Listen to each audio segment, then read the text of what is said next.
Bago po tayo mag-umpisa for episode for tonight, gusto ko lang po munang i-share sa inyo dahil first episode natin ito.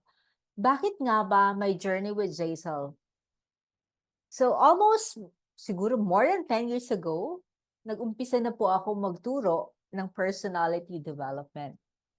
Siguro po meron po tayong blessing na nakita ng iba at in-encourage po nila ako na magturo. Pero bago po ako formally magturo tungkol sa image management or mas kilala dito sa ating bansa na personality development, nag-aral po ako sandali sa States para sigurado po ang maituturo ko po ay tama.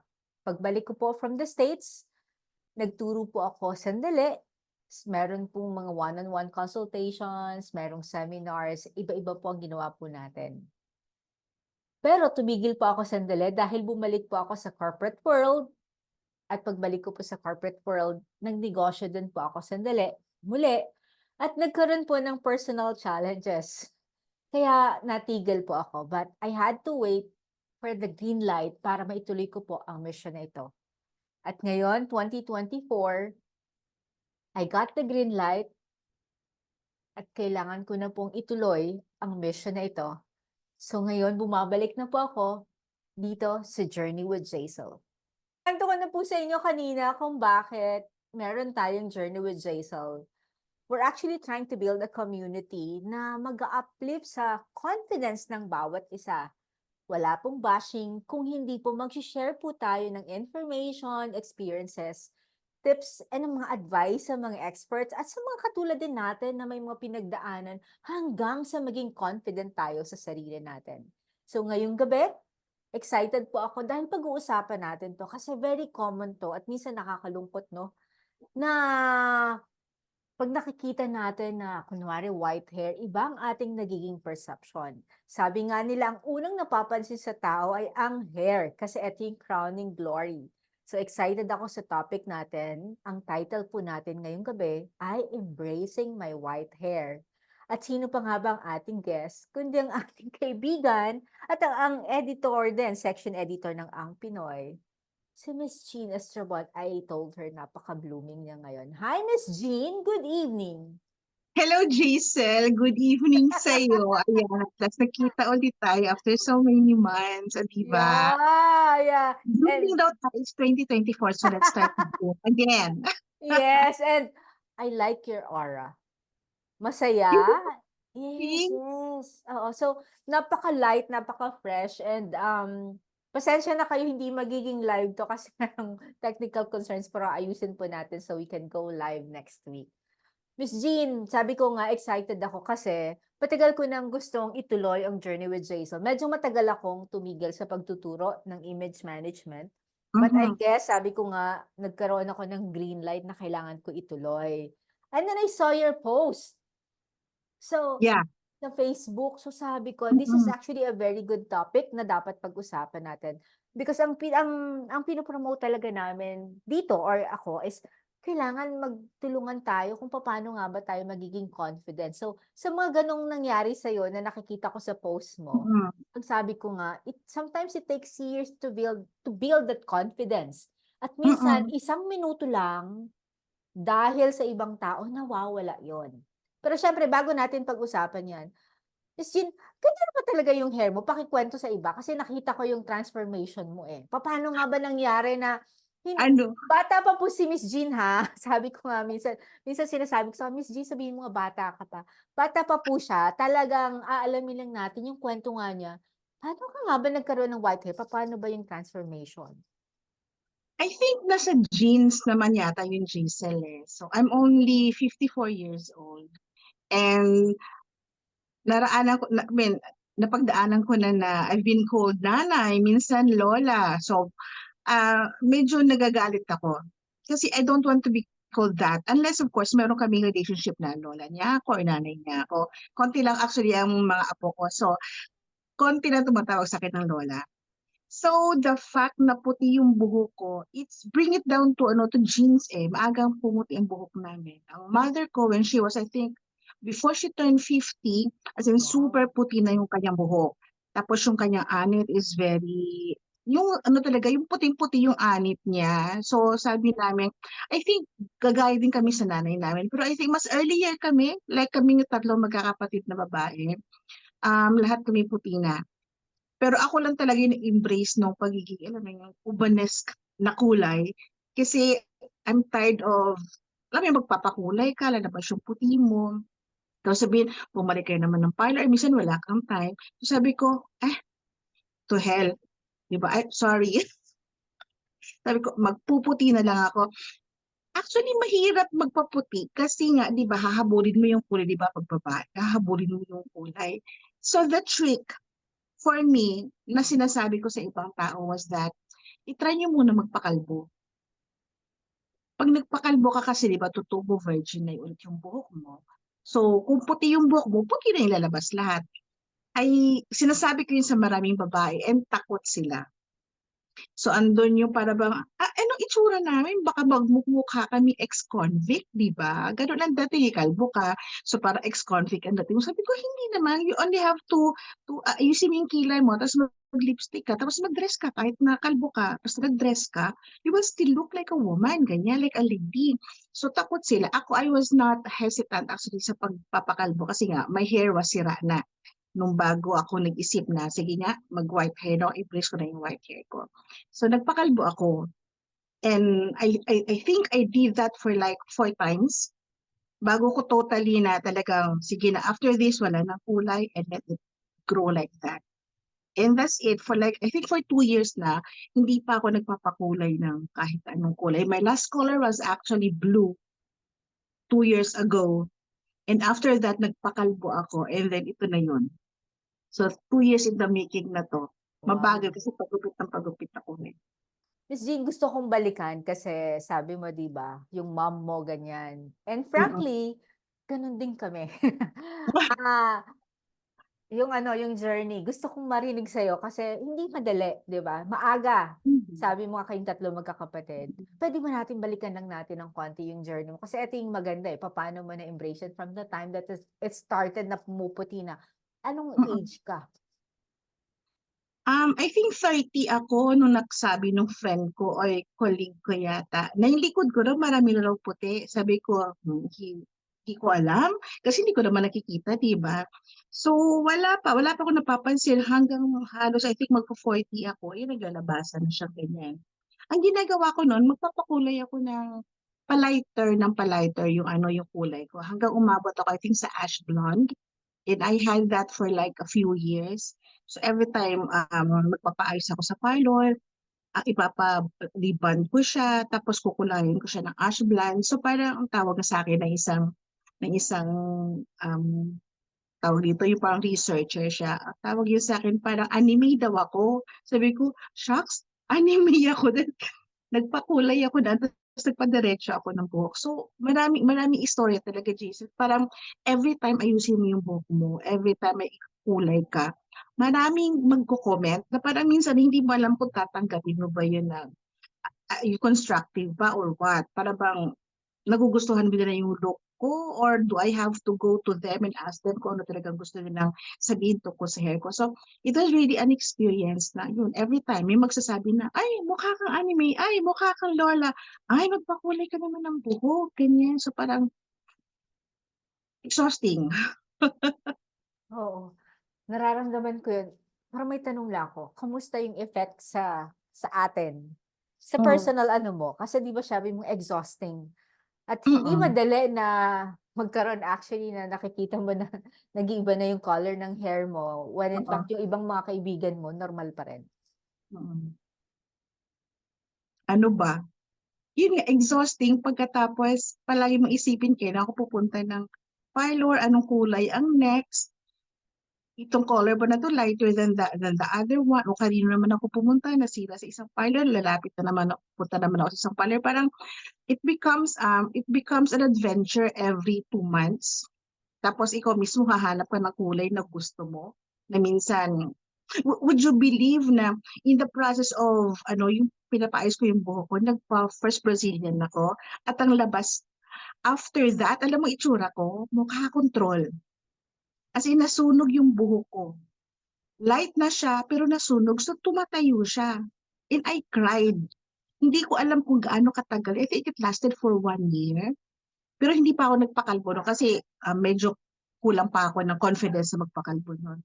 Pero I had to go through this bago ko naintindihan na I'll just embrace na lang whatever color I have. Tapos siguro ko anong magagawa na sa buhok ko para maging maayos siya. So, it becomes a journey talaga siya, Jason, na embrace ko ba yung pagiging yung mauba na yung buhok ko, ano bang gagawin ko, ano bang style na gagawin ko sa buhok ko, ano bang gagawin ko sa mukha mo. So, well-rounded siya dapat na experience, Jason. And before you go to this part na, sige, accepted ko ng lahat. So, this me na.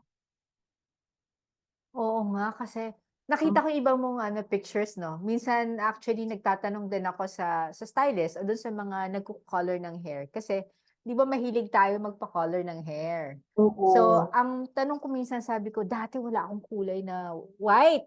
So sabi Oo. ko dahil sa nahihilig ako magpa-color, sabi ko, "Does it affect the ano, yung sa hair Parami natin?" mo. Oo. Oo, Oo. parami. So sabi nung hair colorist, yung hair stylist, "Oo, kasi inumpisahan mo na kulay ka ng kulay." Oo. So, Yun nga. isa rin yun sa effect sa tingin ko kung bakit talaga Mm. nagwa-white kasi 'di ba even yung mga artista nakikita natin talagang pumuputi Mm. na yung hair. Oo, oo. But there was one thing actually na hindi ko talaga ginawa yung buong, I mean, yung buong 40 plus ko nung papais ng buhok. I never bleached my hair.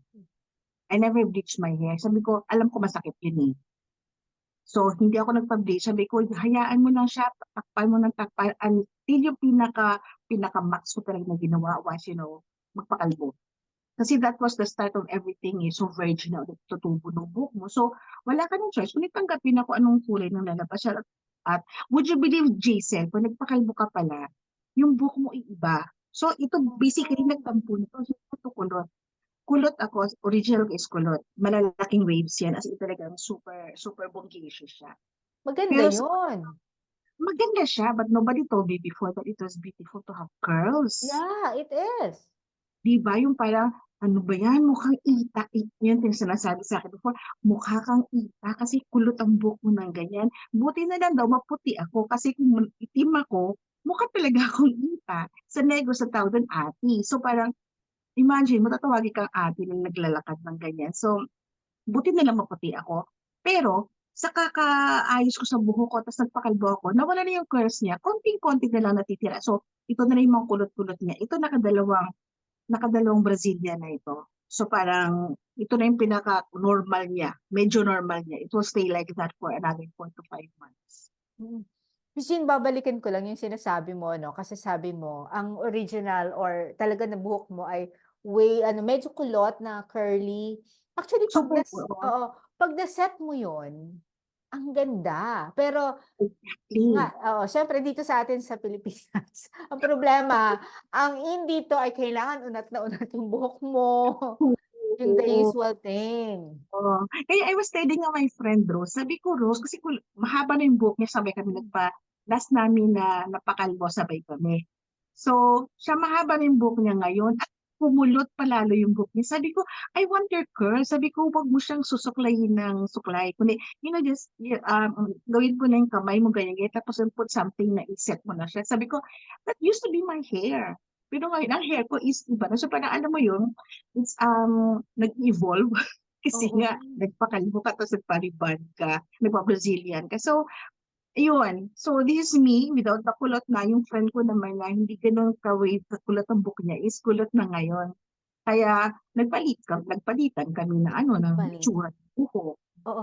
Miss Jean, balikan ko lang, nung nagdesisyon ka na sabi mo, natanggap mo na sa sarili mo na, "Okey, kailangan ko na 'tong embrace, eto na."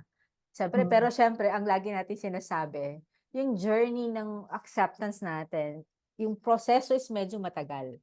Walang Oo. madali walang Oo. madali sa buhay, oo. And besties, yun yung gusto naming actually ituro dito sa Journey with Jaisal, na talagang magkakaroon tayo ng community that we encourage each Mm. other Mm. para sigurado yung journey natin sa pagiging confident. So, nung nag-decide ka na na, Miss Jean, embrace ko na, nagpakalbo ka, kamusta ang pakiramdam ng unang alam mo yun, nakita mo yung sarili mo na eto na? Nakatakot at saliksat kasi ano yun eh, matabang-mataba pa ako noon. 2017, ito I remember the year. 2007, I think it was November. So pagpasok ko, sabi ko, pakikalbo po ako. Tapos sabi nung barber, sure ka? Sabi ko, oh, sige na, pikit mata. Talaga kinalbo niya ako na ganyan. Tapos gusto kong umiyak, pero walang tumutulong luha. Pero takot ako na ano kaya itsura ko. Pero bago ako pumunta sa parlor, sa barber actually, naglagay ako ng konting kilay para medyo okay ako paglabas ko. So pag tanggalin ng buhok ko, tapos ko, ay, ang gwapo ko pala. Gwapo pala nito. Tapos lumabas ako ng ganyan. Tapos nakatingin sa akin mga lalaki. So, nakagalaw ako sa kanila. Ano, lalaki kayo. So, parang I felt that confidence na kaya ko magpakalbo. And to think na ang babae, pag wala siyang buhok, mas maganda siya. Pag nakita mo yung babae, look at Sinead O'Connor, di ba? Wala siyang buhok, but still she looks so beautiful. Tapos there was this young lady nakita ko sa Cubao. Kakalabas niya lang ng ano ng taxi. Tapos I had to look at her again kasi kalbo siya. But she had red lips. Tapos magandang kilay niya. And she was beautiful. Wala siyang buhok. Tapos I had to stop myself actually from going to her. Tapos saying na, you are so beautiful kahit na wala kang buhok. Kasi I've been there. It takes courage na magpakalbo. Tanggapin na ito na yung stage na start ng another journey mo. Start of another chapter in life. Kasi kalbo yun eh. Wala kang buhok. As in, pag gumanon mo, wala kang mahahawakan. So parang wala kang hawakan. So parang you go back to yourself and yeah, I'm confident even without my hair. So it takes a lot of courage para magpakalbo. O Miss Jean, kasi parang iniisip ko, habang pinapakinggan kita, wow, mas lalo kong na-appreciate yung ganong decision mo. Kasi parang meron kang bagong chapter na binubuksan sa buhay mo. Yes, exactly. Oo. At iba yung tapang mo actually pag nagawa mo yun eh. Kasi pag sinabi ko sa mga kakilala ko na magpakalbo ka, tapos pag tubo niya, let's say kung ano itsura mo, mas maganda yan, hindi nila kaya. So pag dinare ko sila ng ganyan, sabi ko, next time pag nakita kita ng ganyan, pwede kita ulit. They wouldn't do it. Actually, dalawang babae pala ang nag-yes sa akin nung ginawa ko. So kasi pakalbo tayo. Dalawang babae pala ang gumawa. So sabi ko, yeah, yun namang circle ko. Very strong. Nung nagpakalbo ka na, tapos siyempre, iba yung, minsan hindi lahat ay positive yung Oo. makukuha mong reactions. Oo. Paano mo dinil yung mga, alam mo yun, iba-ibang mga feedbacks or alam mo yun, nakuha mong mga, hindi, siguro wala namang criticism na diretsong sasabihin sa'yo, di ba? Wala. Oo. Paano mo na, kung meron mang negative na feedback kang nakuha, paano mo siya hinarap, paano mo siya dinil? Sa totoo lang, wala akong na-receive na feedback na negative. Nagsabi, bakit ka nagpakalbo? Ang pangit-pangit mo. Walang ganun, Jason. I Wow! think kasi lang, yung lalaki na sabi, ang tanong niya lang, tomboy ho ba kayo? That's one question na para bang, no, hindi po ako tomboy. Kasi yung mga anak ko, sabi ko sa kanya. Pero the rest, masashock lang sila na, okay, ganun lang. Wala na silang sasabihin pa. Walang negative. Actually, siguro kasi nga, nakikita nila sa akin eh, I'm all confident. Pure confidence na naglalakad kahit na wala kang buhok. So, nobody dared. Oo. So, ibig sabihin, una, napakaganda ng mga kaibigan mo, set of friends mo. Yeah. Importante yan, di ba? Oo. Yeah. They are. Pangalawa, oo, napakaganda ng sinabi mo na nandun ka na sa level na buo ka na, yung Mm-mm. confidence mo nandito na, kaya kahit ano sabihin, Oo. wala ka na pake. Tama ba? Yeah, true. Wala akong pake. Kiber. So ngayon, so siyempre na-embrace mo na yun, sabi mo nga 2017. Tapos ngayon nag-decide ka na okay, all out na. Kasi nakita pa kita nag-color blue ka minsan. Nag-color pink. Nag-pink pa ako, nag-pink. Yeah, Nag-pink, oo. nag-blue. Oo. Nag-pink and nag-blue. Tapos ngayon, sabi mo, you're growing your white hair. Mm-mm. Tapos nakita kitang nagpo-post sa Facebook. Yung kinikwento mo. Oo. 'Di ba? Kamusta yon? Kasi sabi mo nga, of course, hindi ko kayo kamag-anak. Kumusta Oo. yon, Miss Jean? Kasi panibagong, syempre, iba yung nagpakalbo, tapos eto yung ngayon, Mm-mm. confident ka na, tapos Mm-mm. biglang may dadating ng ganon. Yeah. Actually, nakakatawa siya kasi ito yung time na remember si Sherry Hill. Yung para meron siyang, may period siya na, "Don't call me tita. If we are not related, don't call me tita." Taking it further, 'pag hindi kita apo, hindi kita anak, don't call me names like lola or nanay. Para bang ta's titignan ko yung skin mo na mas marami kang wrinkles kaysa sa akin. Parang ayun ang word ko, it's misplaced respect. Gusto mong irespeto yung isang tao, but you have to look kung okey ba. Like tita is okay. Siguro 'pag sinabi mong mother, ganyan-ganyan, magkasing edad kayo na ganyan or bata ka ng konti. Pero you don't call anyone na puti ang buhok na lola or nanay. Kasi marami na kami napagsasabihan, actually yung mga sa tricycle driver, masungit actually ako and another friend of mine, masungit siya kasi sasabihin talaga niya na, "Bakit, anak ba kita?" 'Pag tinawag siyang nanay, "Bakit, anak ba kita? Bakit, apo ba kita?" Naggaganon kami. Kasi nga, dapat parang, hindi naman sa parang pina-patronize mo yung mga may mga puti ng buhok, pero you have to know when to respect a woman and then really not go to that point na insult mo siya or maging offensive ka sa kanya. Kasi, hey, age nga namin ayaw nga namin sabihin, 'di ba? 'Di ba, Jason, ayaw sabihin ganyan. Pero pagdating sa buhok ng ganyan, maging ano ka naman, maging sensitive ka. Don't call us lola or nanay pagka medyo may pelegis ka sa mukha, mas marami pa kaysa sa akin. Di kaya you know that you're older than me. Kasi, I mean, I'm 54, pero yung ilang wrinkles ko sa mukha is malalaman mo naman dun kung matanda pa ako sa'yo or hindi. Kung mas matanda ka, well, just call me ate, di ba? Ate, manang will do, or ale, di ba? Or para pa-cute, o miss. Pero never, never lola or nanay. Magtitinda ka lang, tapos tawagin mo ako nanay, hindi kita bibilhan, maski gusto ko pa yung binibenta mo, never. Actually, Miss Di Jean, ba? maganda yung point mo na yan nung nakita ko kasi gusto ko rin minsan i-share, 'di ba? Minsan bibili ka either sa palengke, sa grocery, or Oo, kunwari dun sa mga vendors. Minsan mm. actually merong nagreklamo sa akin kasi totoo naman or minsan narinig ko, mas matanda pa naman talaga siya dun sa tinatawag niyang ate, Oo, nanay, tatay.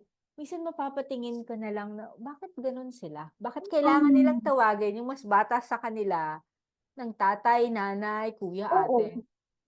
oo. Aware naman sila 'di ba na pagkita mo, "Uy, 'di ba para bang," minsan nga, "Oh, anak," kasi alam mo mas matanda ka sa'yo or puwede na mag-pass off na anak mo siya.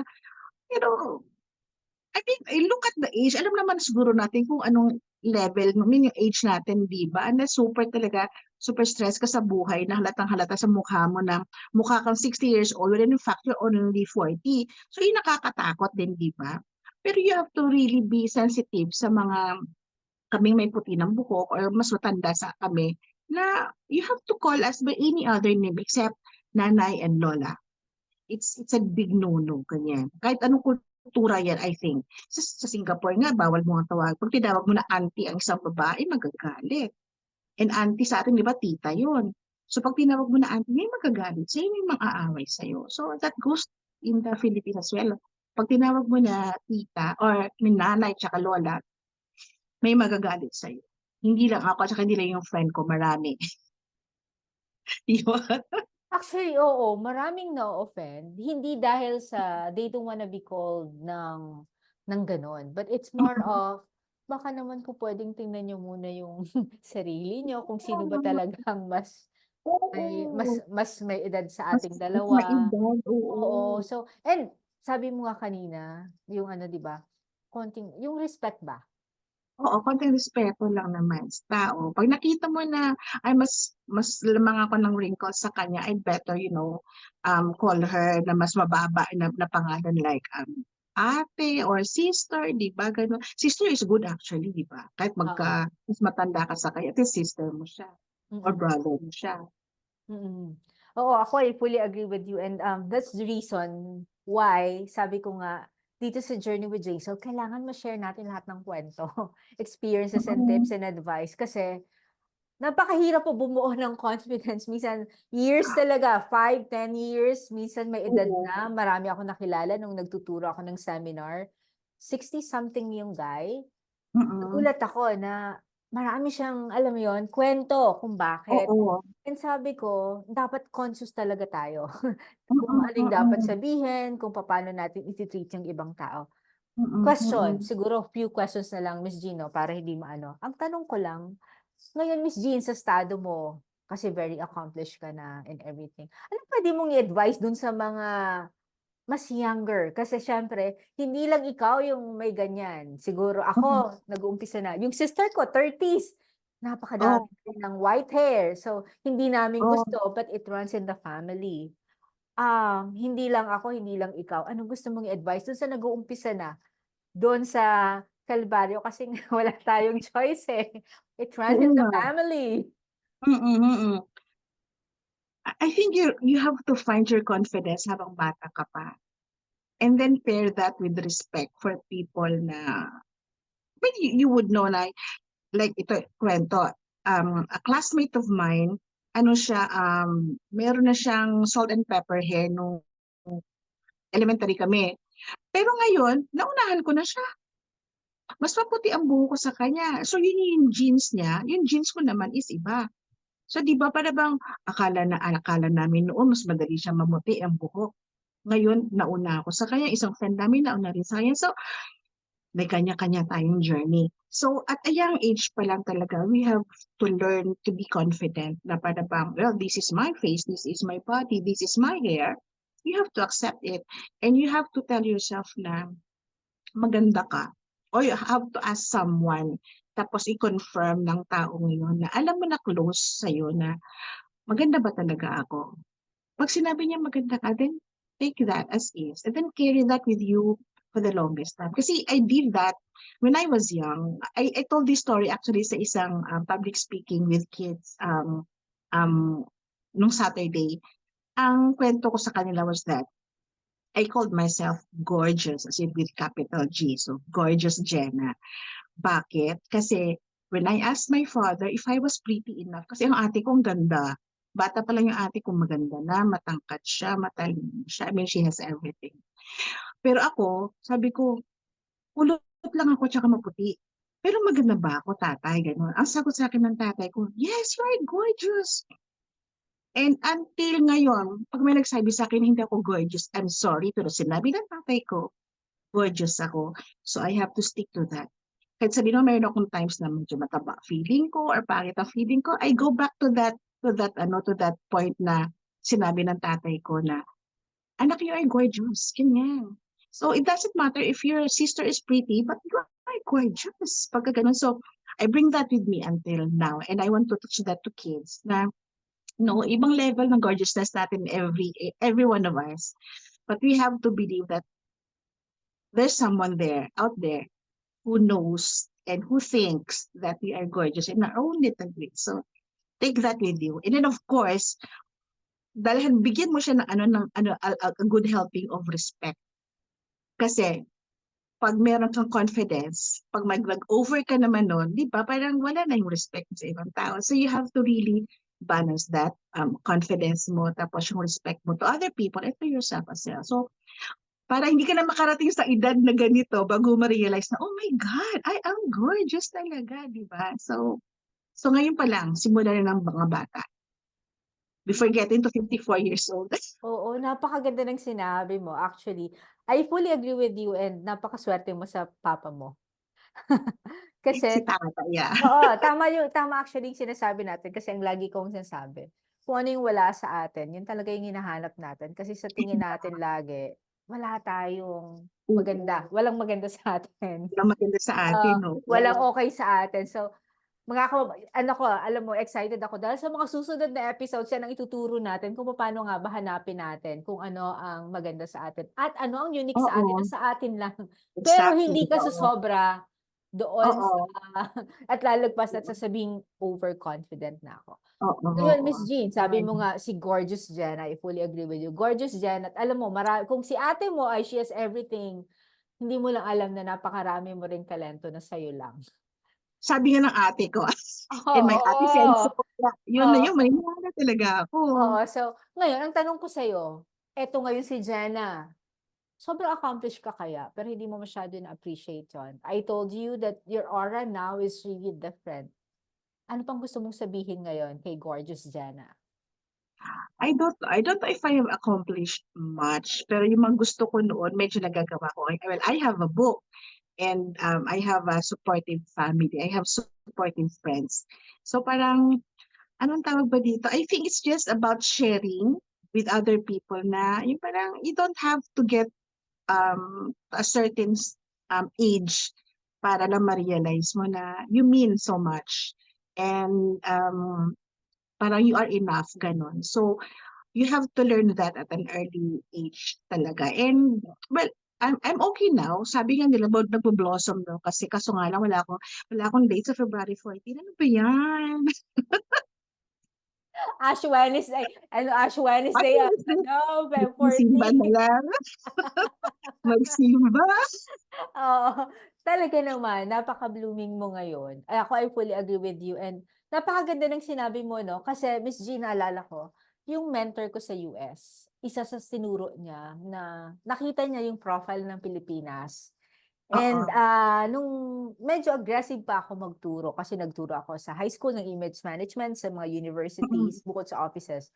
Ang sinabi niya, "Jaisal, maybe you can do something to teach the kids here in the Philippines from grade school." Kasi pati yung Yes. manners, oo.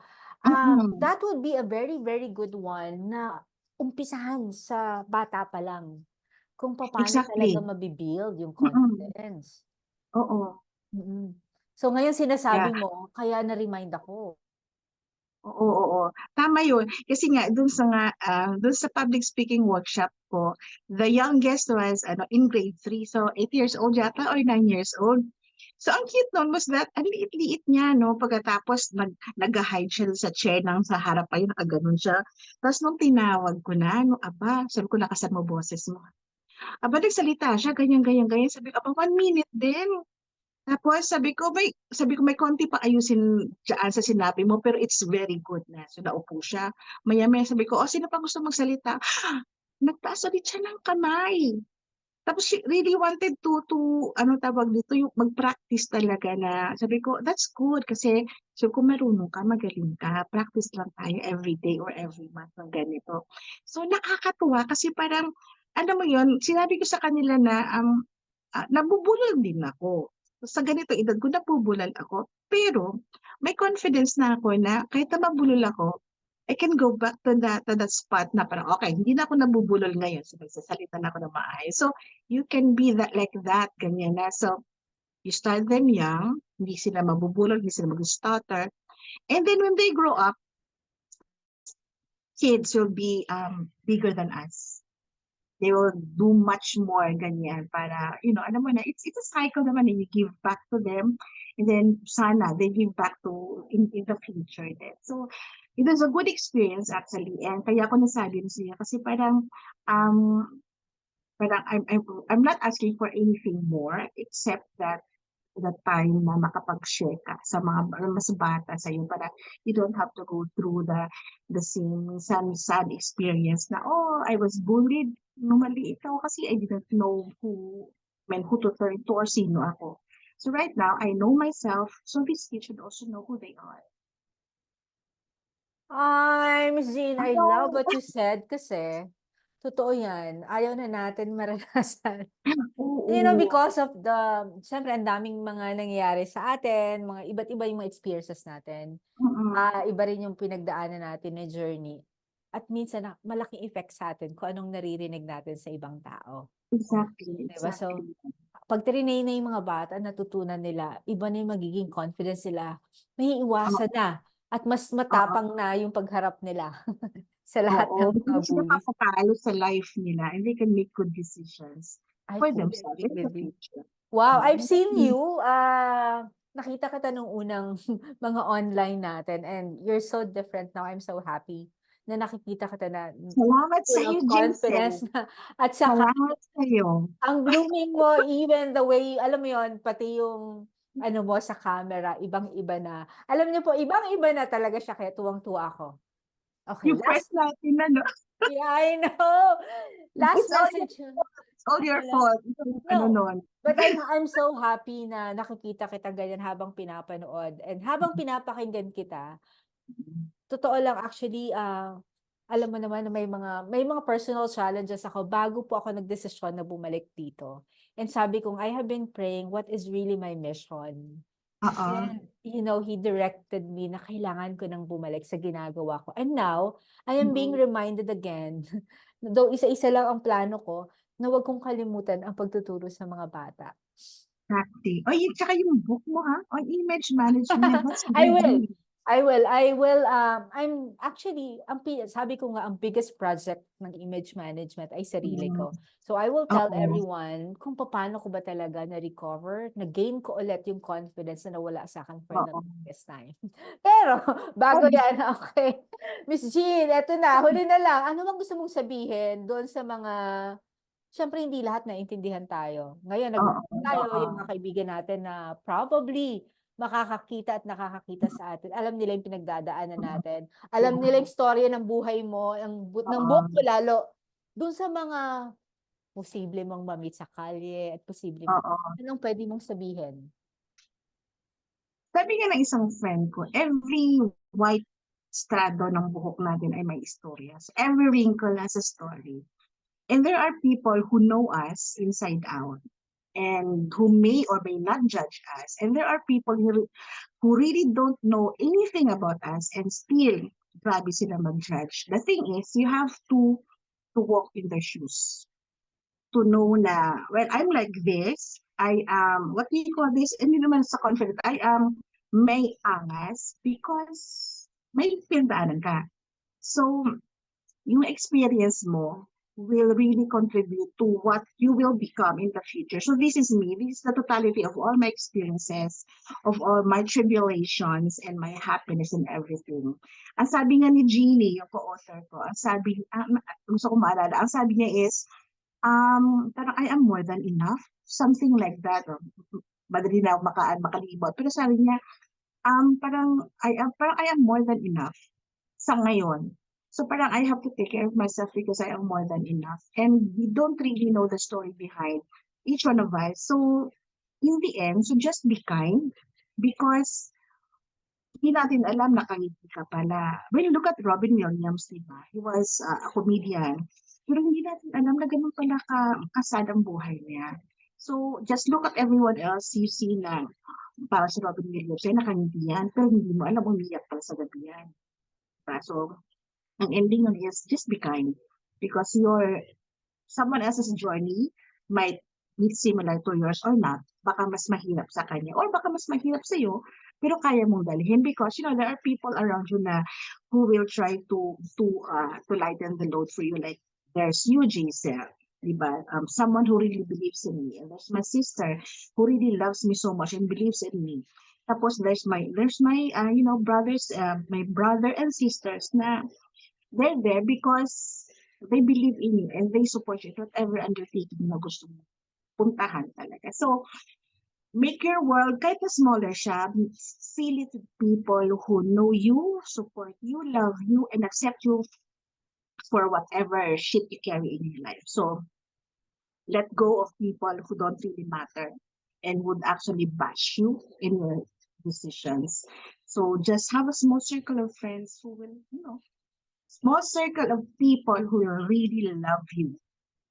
As in love talaga, as in super love. And the best is, be kind. Be kind. Be kind. And self-love. Flowers by you. Miley Cyrus. Yeah, I I'm a better know. lover of myself, di ba? Of Oh. course, album of the year, controversial because of, so, Miss Jean, I know you're so accomplished and you have, sabi mo nga kanina, feeling mo hindi. Promote your book to everyone na hindi pa nakakabili at yung mga ginagawa mo pa before we end.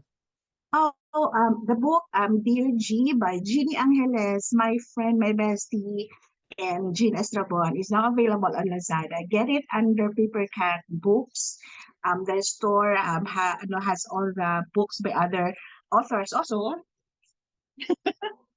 This is from a fellow author, so get his book. It's also on Paper Cat Books and on Lazada. So get the books, read, and then look for people who support you and pare-pareho kayo ng mga likes. So this one is by Kadi Shirafi. Hello, Kadi! Get it. It's a good book. It's a good book. So I also get my book Dear G by Jeannie Angeles and Jean Estron. So there, Lazada only? Lazada, Paper Cut Books. Oo, Lazada only, Miss Jean. Lazada lang, Lazada lang. Okay. Miss Jean, Palabas na. thank you. Thank you so much. Hindi man tayo nakapag-live ngayon, but we had, no, napakaganda ng usapan natin. And alam mo, tumagos sa puso ko yung mga sinabi mo, especially yung journey mo sa pagpapakalbo.